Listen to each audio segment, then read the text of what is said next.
And అందరూ బాగున్నారా? ఈరోజు చార్ధామ్ యాత్రలో భాగంగా రెండవ రోజు బయలుదేరాం. చెన్నకేశవ ట్రావెల్స్ వారు వాళ్ళు ఇందాక చూపించిన యజమానులు వాళ్ళు ఈ హోటల్ ఫస్ట్ రోజు మాకు ప్రిఫర్ చేశారు. ఆ రోజు ప్యాకప్ చేసేసుకొని రెండవ రోజున బయలుదేరాం. యమునోత్రికి హరిద్వార్ నుంచి బయలుదేరాం. అంతా ఘాట్ రోడ్డు, ముందే జాగ్రత్తలు చెప్పారు.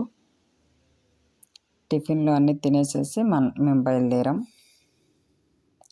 ఇగోండి ఇది ఇక్కడ ఎక్కడ బయట అక్కడ చెక్ పోస్ట్ కదా, అక్కడ ఆపేటప్పటికి తినుబండారాలు ఇగో స్నాక్స్ అనమాట. అంటే మారేడు పండు జ్యూస్ అంటే ఇది. మీలో ఎవరైనా జ్యూస్ తాగారా? తాగకపోతే మీరు ఒకసారి ఇంట్లో ట్రై చేసుకొని తాగండి. ఈ బండి బాగుందంటారా? అమ్మకానికి పెట్టారు, ఎవరైనా కొనాలంటే కొనుక్కోవచ్చు. ప్రతి రేంజ్కి ఒక చెక్ పోస్ట్ పెట్టి అన్నీ చెక్ చేస్తున్నారు అందరినీ.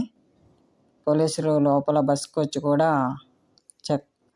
అందరినీ ఒకసారి చూస్తున్నారనమాట. అంటే చాలా దూరం వెళ్తున్నాం కదా, అన్నీ బాగుండాలి కదా బస్సులు అవన్నీ అని. ఈ పండు పేరు లిచీ పండు, అంటే ఇంకా పండలేదు.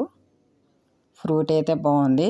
ఈ అడవి మొత్తం అదే వెళ్ళే ఘాట్ రోడ్ నిండా ఇలాంటి చెట్లు ఎక్కువగా ఉన్నాయి. మామిడి చెట్లు ఎక్కువగా ఉన్నాయి. ఈ మామిడికి మన మామిడికి తేడా ఉంది. కాకపోతే బస్సు నుంచి తీయటం అయితే కుదరలేదు.